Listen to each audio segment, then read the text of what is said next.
Hello, everybody, and welcome back to Amateur Sports for today's Raptors Happy Hour live stream. We are here for Monday, January 19th, in the wake of a loss to the Los Angeles Lakers. Back-to-back loss, in fact, to both of the Los Angeles teams, one of which at home, one of which on the West Coast, as the Raptors start this 5-game West Coast road trip. A lot to talk about on the show today, should lead to a good one. So if you do enjoy along the way, make sure you have hit the like button. Also, please make sure you're subscribed to the channel. We're live for the Happy Hour Monday, Wednesdays, and Fridays at 5 p.m.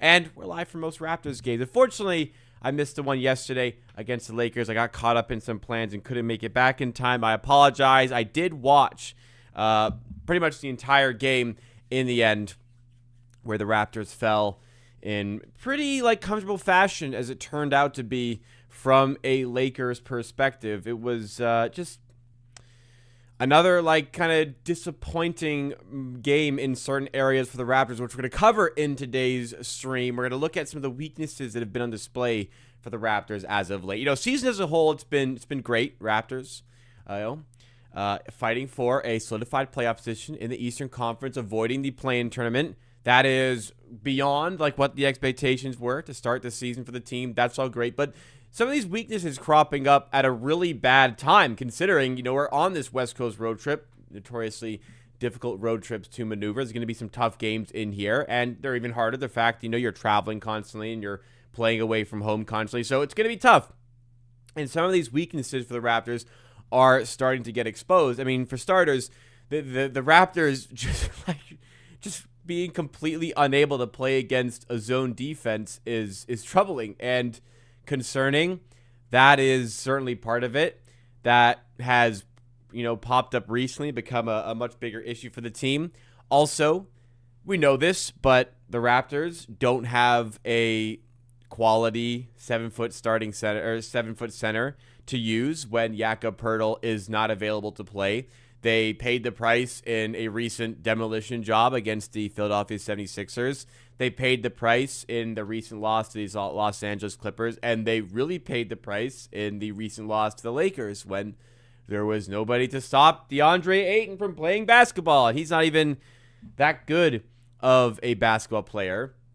We'll also talk about some of the supposed supporting cast of the Raptors not really showing up to a consistent degree, and that's proven to be a problem for the team as well. So, yeah, lots to talk about today. As always, as we go through the show, if there's anything you want to discuss, any questions you have, please send them on into the chat, and I'm happy to respond to pretty much anything that you guys drop in there.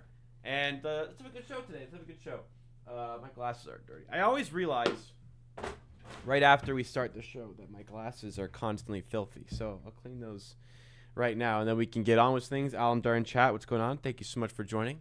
Monday, always a good way to kick off the week. My Mondays are pretty busy with work, so nice to reset a little bit here. And to add on to the busyness, I play soccer later on tonight. So busy day and long day, but it'll be hopefully a good one when it is all said and done. No Raptors game tonight. We are back tomorrow, I'm pretty sure, against the Warriors. Then I think it's Sacramento on back-to-back nights. So busy Tuesday and Wednesday for the Raptors this week, and just busy in general overall on the West Coast. Let's dig into this game against the Los Angeles Lakers here, because it was a pretty disappointing loss to the Lakers in the end. It was definitely a winnable game for the Raptors. I know they're missing players. I know players are out with injuries, but it felt like a game that was certainly one the Raptors were capable of winning. And they kept it close for the majority of the game.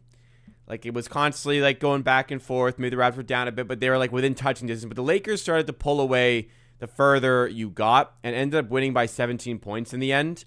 And it's just concerning that something so simple is still causing the Raptors such a big problem.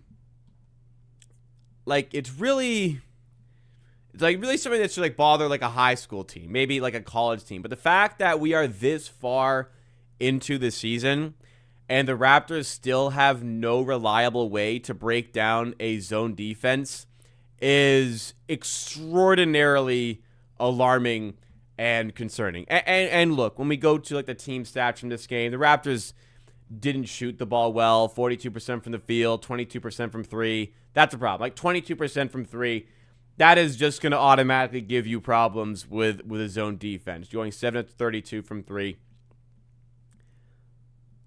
The outside shooting is oftentimes what can break down a zone defense and stop teams from employing a zone defense against you for sure. But the inability to break it down at all is again, very, very alarming. Like, there are still some fine individual performances. Scotty Barnes, 22 points. Brandon Ingram, 19 points. Roy Boyles, again, solid as ever as he's been. Mamukilishvili, 20 points. But second half, I mean, throughout the entire game, the Lakers were consistently going to that zone defense, and the Raptors didn't know what to do there.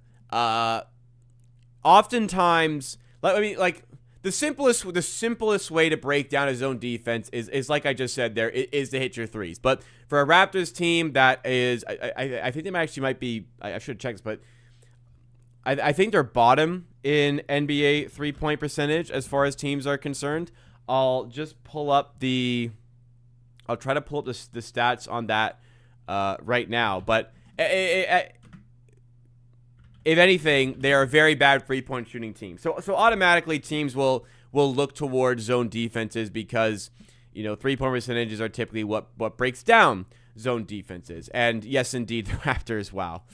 We literally do have the worst three-point percentage in the entire NBA this season at 33.6. So obviously the Raptors are not a good three-point shooting team. In fact, they are the worst three-point shooting team. So when you don't have that reliable outside game to break down these zone defenses, and players like Emmanuel Quickley should be contributing to that, and they're not. Quickley got 9 points against the Lakers there, and part of the reason was the inability to break down that zone defense. When you don't have that, what you need to look to do constantly is to find players in the high post. Now, that can prove to be more difficult in certain instances. For a lot of the game, it was like a 2-3 zone for the Lakers, where there's 2 players up top, 3 players down low, the high post just above the three-point line. That's where you're going to find spaces to break down that zone defenses. That's where you want the ball in Scotty Barnes' hand. You get the ball into that position, that player's got to turn immediately and face the basket. If players converge, there are kick-out opportunities, or players cutting to the rim. There's Colin Murray Boyles in the dunker spot. If players don't converge, leave them open. Scotty Barnes is a wide-open jump shot, top of the key, or top of the paint, and that's when I'm very happy for him to take on if he's wide open in those positions. That is where you break down zone defenses. But for so much of this game against the Los Angeles Lakers, they just didn't have any. They weren't at least displaying any way of doing that. Like they would try to flash Murray Boyles or Scotty Barnes up into that spot I'm describing there, but it was so consistently just a little bit late on the timing of getting that pass in there. And again, it just kind of it just kind of felt like there was confusion on how the Raptors were going to break this down, how the Raptors were going to overcome this zone defense against the Lakers. And you might say, it's one game where it didn't work out. The Lakers played good defense, and sure, we can give some credit to the Lakers for that. But how about a couple of games ago against the Indiana Pacers, where the Raptors, look, they won by 14 points. They led by a lot in this game. I think they led by 32 or 33 at one point in this game.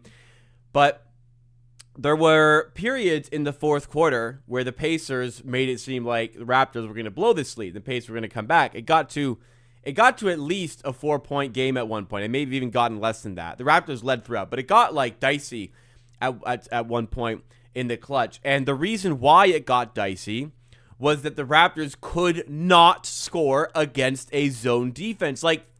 Could not score against a zone defense. And it was a huge run by the Indiana Pacers because the Raptors could not score. Now, what got the Raptors out of that mess was a Jamal Shed 3 and then back-to-back Brandon Ingram 3s. 3 threes that, weren't terrific shots. It was just, they dropped. And that was, the only way they were able to overcome that defense. It wasn't as if they found ways to break down the zone defense. They finally hit like an uptick in variance on three-point shooting and got some tough shots to fall from the outside. If it wasn't for that, the Raptors very well might have lost the game, but they hit the shots. Jamal hit a big shot. Brandon Ingram, good player, obviously decent three-point shooter, hit a couple big threes, and that's all true. The Raptors got a lead back. The Pacers kind of tires got deflated, and the Raptors ended up running away with it, winning by that margin in the end. But the fact that it was a reliance on these really tough three-point shots, that was how the Raptors were able to win this game in the end. It's alarming. Like, there were stretches against the Clippers where they couldn't score, but in particular, the fact that they still don't know what to do against his own defense is troublesome. And it's troublesome because any team who has done any homework whatsoever scouting the Raptors will look at that and say, well, this is what we're going to do against them. And I don't know what the Raptors are going to do to adapt and just all of a sudden start to fix this, because, like, how are we over 40 games? We're over halfway into the season, and coaching has still not addressed the plays here and drilled these plays in where we're able to comfortably break down zone defense. Like, it really should be comfortable for an NBA team to break down zone defenses like this, but the Raptors have not been able to do so. There needs to be a big emphasis on getting that ball into the high post in the center part of the zone. That is where you're going to be able to break defenses down. You want the ball in Scotty Barnes' hands so he can make decisions there. You need to work on better actions from the outside to give people more of a runway. Like, they're trying to get people runways to get to the rim and make decisions there. But, like, they're not even getting to, like, the first part of any successful action, and then it's messy and they're throwing up tough shots. It absolutely needs to be better, and it's just a definite problem that we're entering this really tough phase of the schedule where we're on, like I said, this West Coast road trip. They already lost to the Lakers. Now they have to deal with Golden State, Sacramento, Portland, and Oklahoma in the space of 5 days, and they have to do this with these teams knowing what to do against them. They're just gonna throw out zone defenses, and the Raptors will have to hopefully have figured something out by then. Golden State probably have enough to make it a problem. Sacramento, like, probably should be a win, but, I mean, who knows at this point with the way things have been going for the Raptors. In what has been, like, quite a good run in this tougher part of the schedule. The Raptors very much looked the part of a good team, but if they can't address this simple issue, again, I just don't see why every team playing against them wouldn't bring this type of defense and just say, like, if you're not gonna hit shots from three, we are gonna play zone and you're not gonna beat us. And if the Raptors can't find an uptick in three-point shooting, I don't know how they're gonna win these games, because it should just be simple on defense for these teams. So what I hope has been worked on since the Lakers game ahead of the Golden State game, plays to run against the zone. How are we going to do this? Because they are tough. Look, it's a tough part of the schedule, but, like, it's winnable games against all three of these teams coming up. Maybe not Oklahoma in the final game of the West Coast road trip, but, like, you can certainly beat Golden State, Sacramento, Portland. You've already beaten Golden State and Portland this season. Let's see what the Raptors have conjured up and brought up to fix this, but the simple defensive scheme being a problem should not exist here for the Raptors at all, let alone this deep into the season. We need to be better. We need to be much better than this. Darko needs to be working on this and get this right for the next game. Absolutely. Jen and Jamie joining us. So imagine after all of this, our season gets destroyed by the zone. I mean, they should be able to rectify this for sure. They should have figured this out. Maybe they can't. I mean, you could think that way, I guess. Like, we're this far in, they still don't have an answer. Like, is this just something they don't have an answer for? Period. It's obviously difficult off the rip when you don't have reliable 3-point shooting to deal with zone defenses. That is, like, usually your ticket out of stuff like this. You can sub in shooters. Like, maybe it's got to be, we didn't see much Jamison Battle. He got 8 minutes. Maybe we get more Jamison Battle in games like this where teams are going to be aggressively running zone defenses. At least you have to worry about Jamison Battle to such a degree that you break apart the zone because you're worried about the ball even getting into his hands.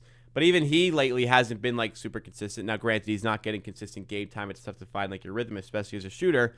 But there's been like games recently where he's gotten like a few good looks and they haven't fallen. And if they're not falling, it's tough to justify giving Jamison Battle minutes. But maybe for these specific games against zone defenses, bring that in to try and rectify the situation.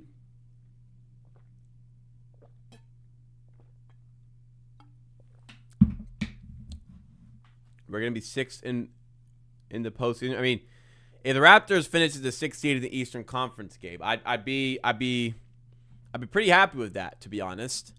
You offered me that at the start of the season, I would have comfortably taken the Raptors being a 6th seed. But hell yeah, we avoid the play-in tournament. Right now we're the 4th seed, though we've lost 2 games in a row. We're still the 4th seed.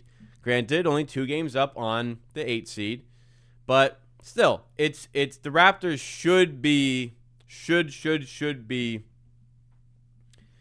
getting more success than they have been out of these games. And it's just annoying when games slip through their fingers like they have been, like some of them have been. Like the one against the Clippers, like this loss against the Los Angeles Clippers really, really stings for a number of reasons. The Raptors were in position to win and ended up not winning.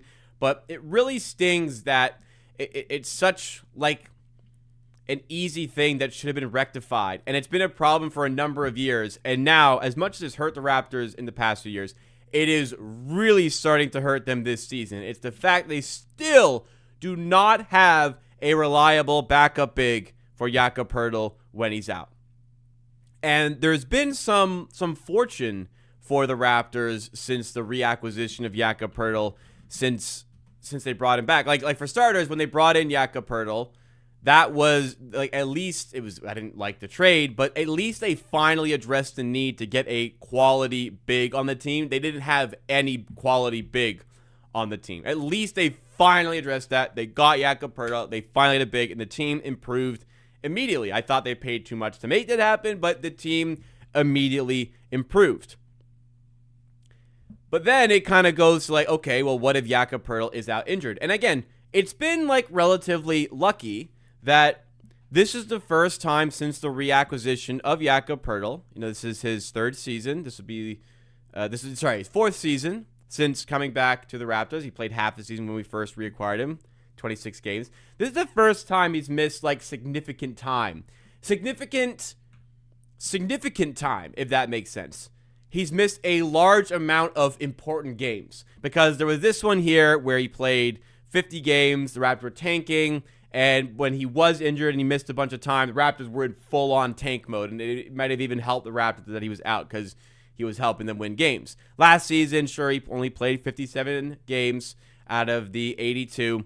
Sure, he missed some time there, but it didn't really feel like he missed like huge chunks that were like super important to the team. This season, he's only played in 21 games, but less than half of the games the Raptors have played this season. And in those 21 games, he has not been healthy, so he's not been playing particularly well in those 21 games. So they have really started to feel the effects of not having an actual big on this roster to back him up. And in games against the Los Angeles Clippers, where they're up 109-101 very late, and James Harden goes on a personal 12, I think it was a personal 8-0 run. It might have even gotten up to 12-0 run, where it went from the end of regulation into overtime, where the Raptors like could not get a point.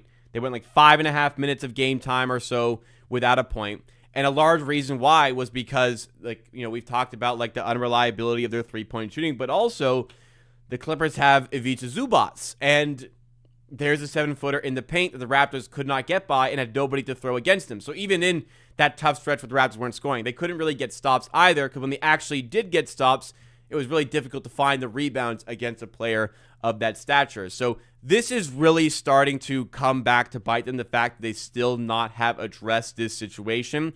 And we even felt it like heavily against the Los Angeles Lakers, where like DeAndre, like it is 2026, DeAndre Ayton is not that good of a basketball player, but he goes 10 of 10 from the field with 25 points. He goes a fucking perfect 10 of 10 from the field. And the Raptors don't have a body to throw on him. 13 rebounds, 10 of 10. They don't have a body to throw on him. Now, the Raptors tried to address this with the signing of Mo Bamba a few weeks ago. They brought Mo Bamba into the team to try and find like a 7-footer. They wanted to shore up some sizing. They finally brought in a 7-footer in Mo Bamba. He played a couple of games, barely got any play time, and in the end, he got waived. Decided to free up the space in the roster and not commit to him for the rest of the season. Where, look, Mo Bamba's not a great player. There's a reason he started the season in the G League. There's a reason he's bounced around a ton of teams lately. There's a reason, the Raptors were able to pick him up for nothing. Not that great of a player. Not that great of a defender. But at least, briefly, there was a 7-footer for certain matchups that required just needing that sort of size. Like I said, like the game against the 76ers where there was just nobody to put on Joel Embiid. I'm not saying Mo Bamba should command a ton of minutes, but in games where you're clearly suffering from not having size, it's nice to have that type of player. Now, again, Mo Bamba's not that great of a player, and if the Raptors are in this dire of a position as far as their center depth is concerned, and they saw this guy in practice and still decided it's not worth having the roster, like there's probably some troubles in terms of his basketballing ability. Like, how much would he really be contributing on the floor for the Raptors anyways? Maybe not so much. So I'm not like as concerned about like not having Mo Bamba on the roster. It's just like still an inability to address this position when Jakob Poeltl was cleared to come back for contact like 2 weeks ago, and like it doesn't even seem like at this point he's any close to coming back to play for the Raptors, still dealing with the back issues for the team. We have no idea what's going on with Jakob Poeltl, so this is a position of importance to address for the team. The type of names like you're looking at as possible trade candidates, like you could look at, sure, we can speculate with big names. I don't know how the Raptors are going to acquire some of the big names, so I've speculated with lower tier names like Brook Lopez, for example. Like, could you bring in a Brook Lopez, cheap contract, team option for next season that gives you some flexibility when you lose that money end of the season? I've looked at Kevon Looney, who's in the same position where he's making $8 million. Like, look, these guys aren't going to, like, alter your franchise, sure, but they're bodies that can hold it down in the paint against opposition 7-footers who can rebound well. Like, I know Kevon Looney's not, like, the hugest player or anything, but, like, these are players that can hold it down in the position of need. Then I thought, like, well, if you're looking at names like this, like, how bad would Mo Bamba be compared to them? Because he's cheaper than them, and you don't have to trade anything to bring Mo Bamba into the team. People are looking at names like Day'Ron Sharpe. I don't really see why the Brooklyn Nets, who are rebuilding, would trade a serviceable young big. Why would they want to actually trade Day'Ron Sharpe? I don't think they would. So, like, we're not going to be looking at fantastic names for this position. So, was Mo Bamba that bad? We didn't get a good look at him on court for the Raptors, so I don't know. Again, inferring based on the information we have, we are this bad of a team at center, and we still didn't keep the guy that we signed. Like, it probably wasn't a good look for Mo Bamba in practice, but it's just like a year-on-year issue. Every season, this becomes a problem. It's just this season's become a bigger problem than it's been the last couple of seasons. I don't know how there's been such a disservice from the front office in addressing this very important need for the team. I'm not like complaining about the draft picks because you draft best available. Raptors drafted best available with Colin Murray-Boyles. He looks terrific as a draft pick, so obviously that was the right pick. He's giving us good minutes as a center, and he's doing a good job filling in, starting at center these days. But sometimes 6'7" Colin Murray-Boyles is just outsized in that position. It's not an indictment against him. It's just we're playing him kind of out of position against players he probably shouldn't be playing against sometimes in that position. He should maybe more as a 4 sometimes. We just don't have anybody else to use here other than him and Mamukelashvili. Mamukelashvili undersized for the position as well. We just cannot continue to go on like this. If you're not going to have addressed it in the draft, you need to have addressed it elsewhere. And sometimes that is easier said than done because serviceable bigs are a good commodity. Teams need size. Teams need players like this. When they have players like this who give serviceable minutes as 7-footers or close to that, they don't really want to trade them. So I understand the difficulties in bringing this in, and sometimes it's easier said than done. But at a certain point, it's been a multi-year problem for the Raptors. It is time for finally Bobby Webster to address this. And if he is serious about making this team a playoff team this season, he should address it before the February 5th trade deadline. Really, no exceptions. This needs to be dealt with. And I think it will help with a lot of problems with a team beyond just going up against opposition. I think it will help, I think, in some zone settings as well where we've seen issues. We just cannot keep trotting out the team like this. It is such a huge disservice to the roster to not have this position figured out after all this time. And think when we didn't have Poeltl, there was no fucking big.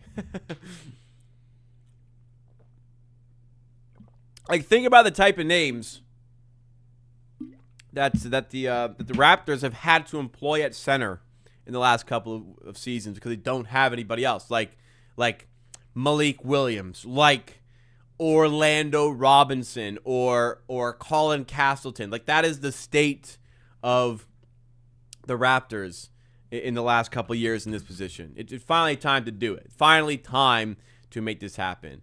Come on, man. Brutal stuff. Lopez will be fine. It's all you need. I don't think you need someone lighten your team up. It's just someone who can hold down that role with some consistent play. I think Lopez could do it. I know he's cooked, but I think he would be a benefit. Not changing, your playoff outlook, but I certainly think that is a player that's going to help you and make things easier for your team. How tall is Mamu? Gabe asked. He's 6'9", so undersized for the position. And when you're going up a guy like Zubats, it's just not a big enough body to throw in there. With this situation, Bobby, Fall, or Masai, sure, it could be a combination of both. But at this point, Bobby Webster, it was his offseason. No Masai Ujiri. Bobby Webster needs to address it. Needs to address it now. It doesn't matter whose fault it was. It needs to be fucking dealt with. That's what's important right now. What about the buyout market and the deadline? Yeah, sure. By the trade deadline, you can make trades. In terms of the buyout market, usually if a player gets bought out, it's for a reason. Sometimes there's players who are just, the team is tanking. They don't need that guy, so they buy him out to give him a chance to go somewhere else, and they want to get other players play time. Sure, those players rarely choose Toronto. I don't see why they would choose Toronto this year, and usually, again, there is a reason they get bought out. So the buyout market is not a reliable source of making your team better. You can't put a reliance on that. Do I think we have a number one option on this team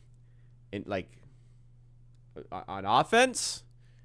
Yeah, of course. I think you could argue there's a few. There's definitely at least one. You can make an argument there's more.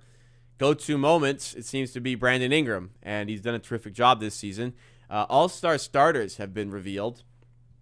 No Raptors, obviously. Not obviously, but I wasn't expecting there to be any Raptors. But I certainly expect there to be at least one Raptors player as an all-star, and I think that you could argue there should be two.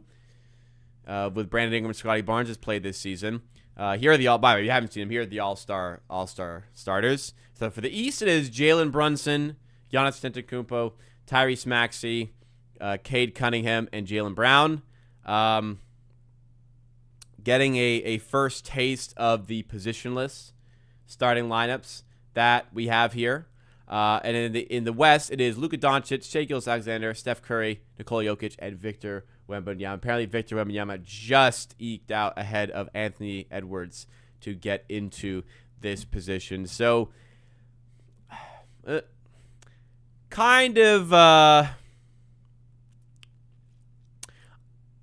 can kind of see, I can kind of agree with these lineups. I don't think there's any blatant robberies out of anybody that's been listed here.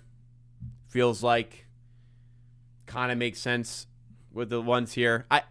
Raptors players would have been, again, quite a surprise to see, but it feels like we mostly have gotten that one right here. Blaze asked, do you think Battle should shoot the ball more? Yes, but it's complicated. It's a complicated question because like Battle shouldn't just chuck for the sake of chucking to get shots up. When Jamison Battle is in, the other team goes, that's Jamison Battle. He wants to shoot. He wants to shoot a bunch. So they know to guard him heavily on the outside. Sometimes his presence on the floor helps, especially, his zone defense. It helps attract attention from the defense, and that can free up some more space.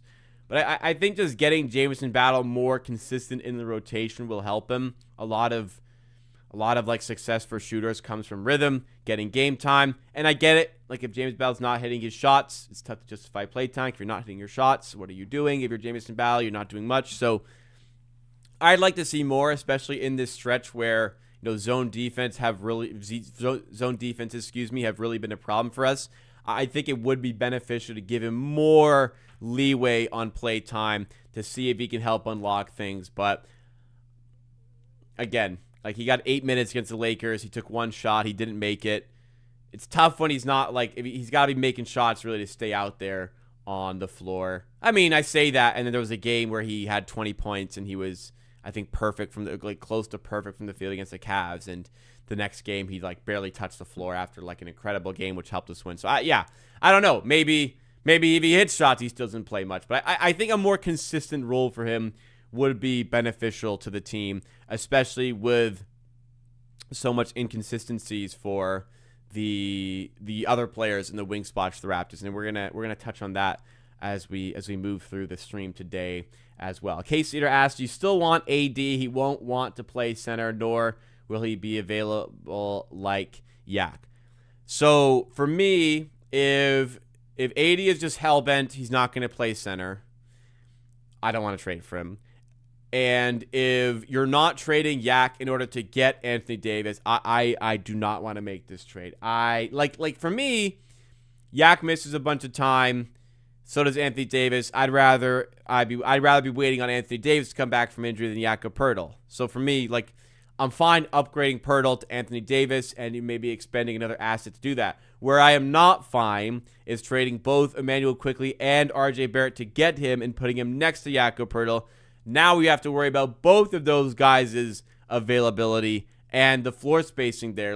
Anthony Davis is not a floor spacer. Neither is Jakob Poeltl. And you're starting them with Barnes, Ingram, and probably, I guess at that point, Jamal Shed. That is not screaming to me like an ideal lineup. Not one single reliable, well, not that Quickly's been reliable, but not one seemingly reliable floor spacer on the team. That is a bit of an ugly one for me. I mean, look, maybe you could convince me some lineups AD plays as a 4 and you could start Mamu because if you really got to deal with a 7-footer, Anthony Davis could do that. But I don't know. Anthony Davis is a grown-up. If you you should be able to tell this guy, you're fucking huge, play fucking center, and that should be fine. But if it isn't, again, I'd have some hesitancy towards trading for him. He's just going to be hell-bent on playing the 4. I don't know why he cares so much about playing the 4 versus the 5, but if he does, yeah, maybe one to avoid. I'd like an Anthony Davis trade discussion. My ideal world right now is I think there's a way you could get Anthony Davis and Ja Morant. That would be really interesting to me. That would be a real swing for the fences for the Raptors, but I'm much less convinced on making a trade for Anthony Davis as I am for making a trade for Ja Morant. So I struggle to see one really materializing in the end for the Raptors unless they give away too much to make it happen and just cook a bit of their roster construction. But we'll see. Still a lot of rumors out there. The Raptors are heavily interested in acquiring the services of AD. So wait and see type of thing, but seems like quite a bit of baggage associated with it, But Ja Morant, that is a name I am looking towards for sure. Upcoming schedule for the week on the channel. So on Wednesday, and we're going to do some more segments after this, but on Wednesday, your typical Raptors happy hour 5 p.m. Eastern time is canceled, unfortunately. I am going to be at a doctor's appointment. I have an MRI on Wednesday that was booked in August. So I've had to wait a very long time for this MRI, and I need to make sure I attend it. So no happy hour stream that day. Raptors, though, do play later that day for a late one against the Sacramento Kings. I will be available there. We have Golden State on Tuesday. I'll be there for that. We have Sacramento on Wednesday. I'll be there for that. We have Portland on Friday. I'll be there for that, for those late night ones. Sunday, unfortunately, I will not be in attendance for that one. I will not be doing the watch along, as it is NFL Championship Week, and I am very invested in the NFL, and I'm going to be watching the game. Pretty sure that's the Seattle LA game, and that's going to be a good game, and I don't want to miss that, unfortunately. So, unfortunately, no watch along that day, but next 3 games, I'm available, and I'll be here Monday and Friday for the happy hour this week. If you're enjoying this one so far, make sure you have hit that like button. King of Viego says, going to be 3 a.m. for me for that game. Going to have to set an alarm. That one is crazy. That one is a 3 a.m., like if you're in England, that's the English time zone.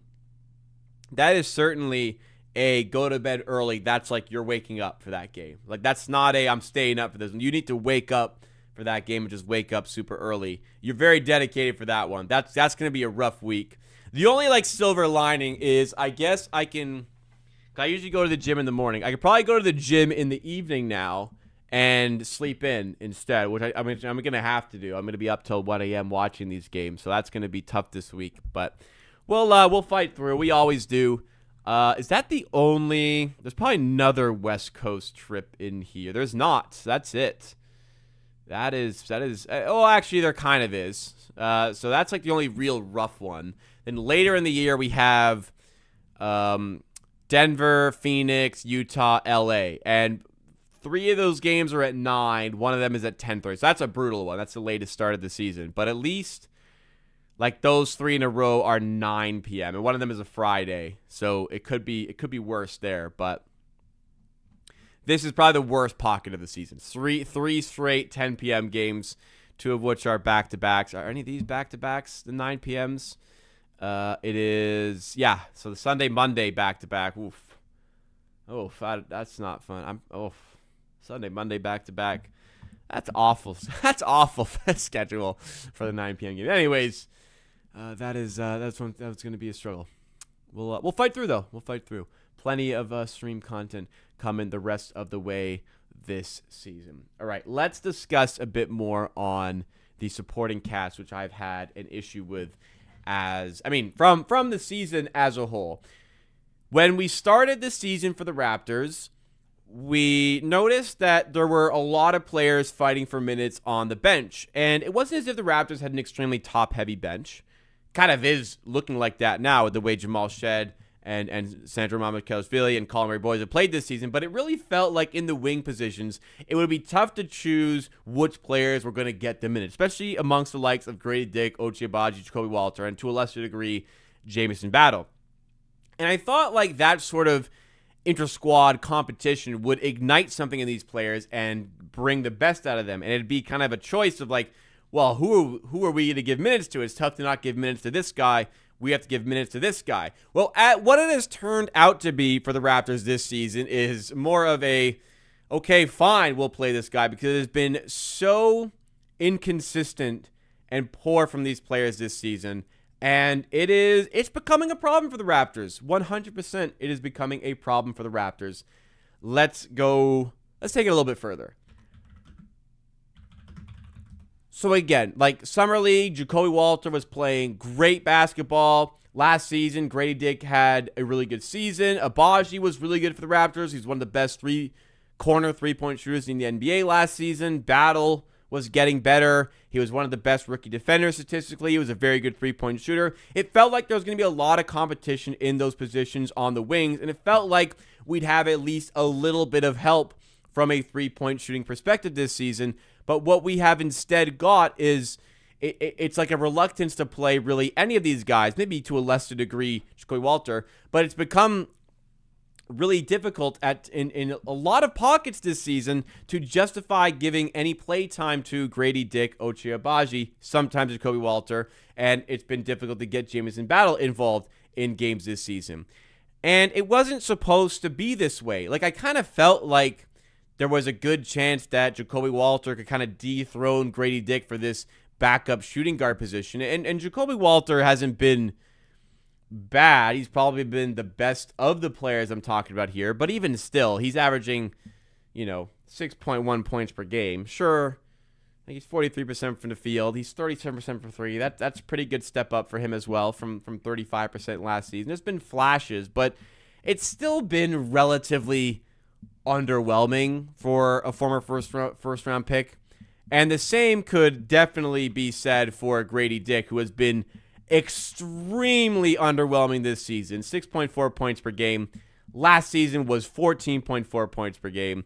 42% from the field. But his three-point shooting has gone all the way down from 35% in his rookie season to 35% in his second season, now down to 30% in his third season. For Grady Dick, a player who he's just been a liability on defense ever since he's come into the NBA.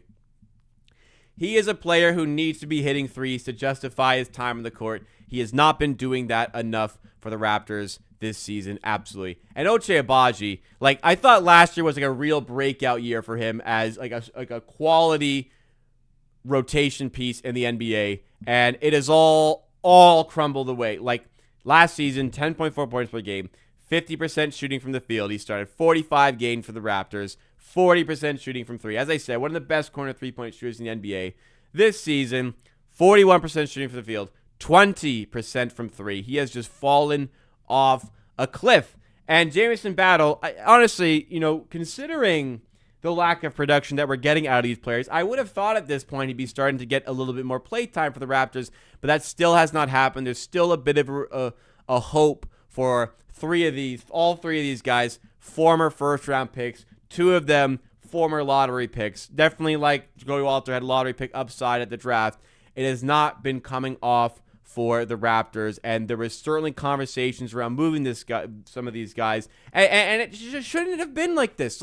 1 year ago, if we were having conversations about Grady Dick the way he was playing, we would have comfortably labeled him as an untouchable piece. We have so little shooting on the Raptors. We need to have shooters. We need to keep players like this to pair with the likes of Scottie Barnes. And now here we are. All three of these guys should be contributing to a higher degree shooting from three. They're not.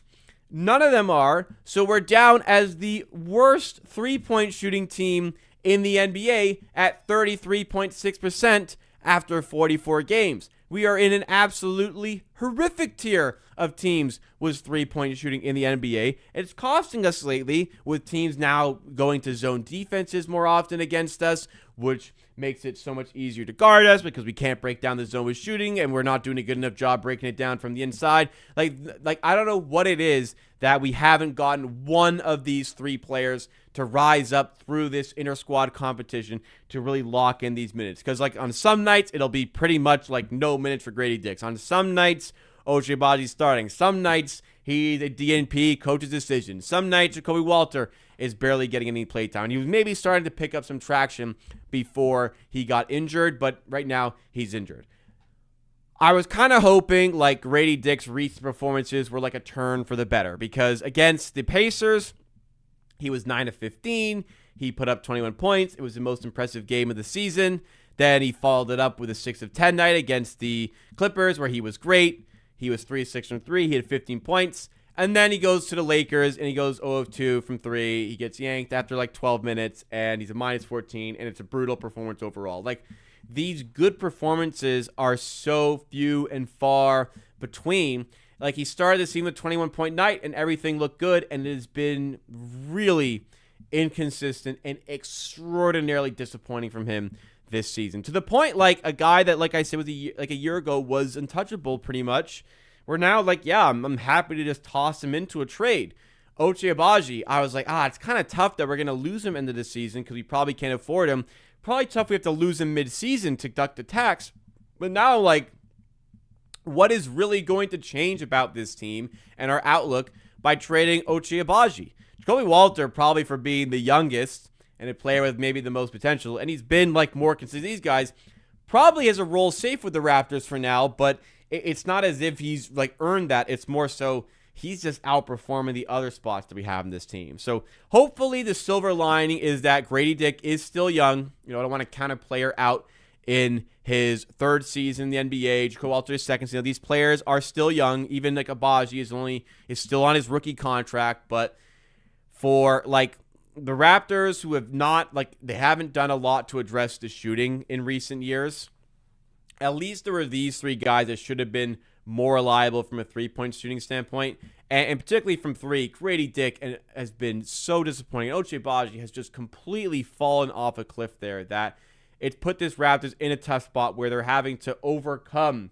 this lack of spacing, and it should have been so much more assured there. At least Jamal should have taken a big step up. At least Sandro Mamakils really has turned into like a different player with the Raptors, and at least it looks like the Raptors have absolutely nailed the Colin Murray-Boyle selection in the draft, that we have reliable pieces coming off the bench when the Raptors are healthy. But like in these games where the Raptors have lost, like when RJ Barrett without injury for that extended period of time, like not one of these guys stepped up to like claim some minutes when they had a higher amount of minutes. They were getting a bigger opportunity. Like not one of these guys has been able to step up with the injuries the Raptors are dealing with. That's extremely disappointing. And I don't know what you point to there. Like, is it the players not performing? Is it the coaching not getting the most out of them? I kind of lean towards the former there. We got still half the season left. It's time for these players to showcase their worth in the NBA, because Agbaji, I mean, look, he's a free agent end of the year. He's an RFA. If play continues like this, how much will he struggle to pick up a deal somewhere? Grady Dick in his third year, he's got time, but how much will he start to think about what is my future like in this league? If it stays like this, there may not be that large of a future ahead, but I know there is talent in there, especially for Grady Dick. I don't know, man.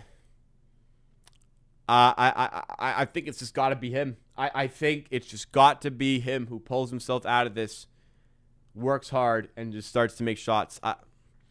How much can you put on the coach? I think he's getting good looks at a consistent or two. He's just got to start making shots, and he's got to be less of a liability defensively. He's the big one. He's the big one that should be better. Like that, it's just been so disappointing. Seriously, like untouchable a year ago, and now. Sure, throw him in the Ja Morant trade. I'll be fully fine. Can't resign Mamu. He's playing himself into more we can't afford. Yeah, Mamu's gonna be a tough one into the season, because he's definitely played himself into a bigger role. He signed a 1+1 with a player option, likely as a bet on himself sort of maneuver for this season to get a bigger contract. He's gonna want that bigger contract end of the season. Hopefully, there's some good vibes here and he wants to stay, but you got to respect a good player, and you got to pay him. How much? I'm not sure. I'm kind of hoping it's like, 8 to 10 million per year. Would he take, like 3 by 25, 26? Hopefully the Raptors can find a way to afford that, but tough with bad contracts. I mean, who knows what sort of bad contract will be on the team at the end of the season? Will they have found a way to trade quickly or Poeltl? Will they have traded RJ Barrett for some expiry? I don't know. A lot can change. Absolutely. A lot can change. Casey here says, sorry to change the player type, but what do you think about Ja last game played? So Ja Morant is really up and down with his performances lately. Like he tried to fight a teammate, like the game after putting up like a really good stat line. I'm really hoping, and somebody I think in the comments likened this to like Vince Carter when he was on the Raptors, where will a change of scenery just ignite the player again and get him playing his best basketball? I've talked about it enough, but I hope it is for Ja Morant, and I am willing to assume that risk because of the exceptional level of talent in the player. Like there's a lot of baggage mentally for the guy that you may have to deal with as a team, but man, there is a really good player there that could help us get off of a really bad contract. I think it's worth it for the Raptors. All right. I know it's a little early, but I've got a busy evening ahead. So send in your final questions. We'll get to them before the stream wraps up. King of Viego says he's a bit of a dark horse for me. I would love to have Job personally, even though it's not the ideal result for the team as a whole. Yeah, I've said it enough. I didn't want to talk about him a lot today. I'm happy to answer questions, of course, but there is enough upside that the reward is worth the risk, and there's a very apparent risk in this situation with a potential trade for John Morant, but there is enough reward that makes it worth it for me. We are teetering, I think, comfortably above the risk as far as the reward is concerned. Like, what a player you could be getting for such a cut price deal while also getting off of one of your shit contracts. That seems pretty worth it to me. All right, that's it. Thank you so much for tuning in to today's Raptors Happy Hour live stream.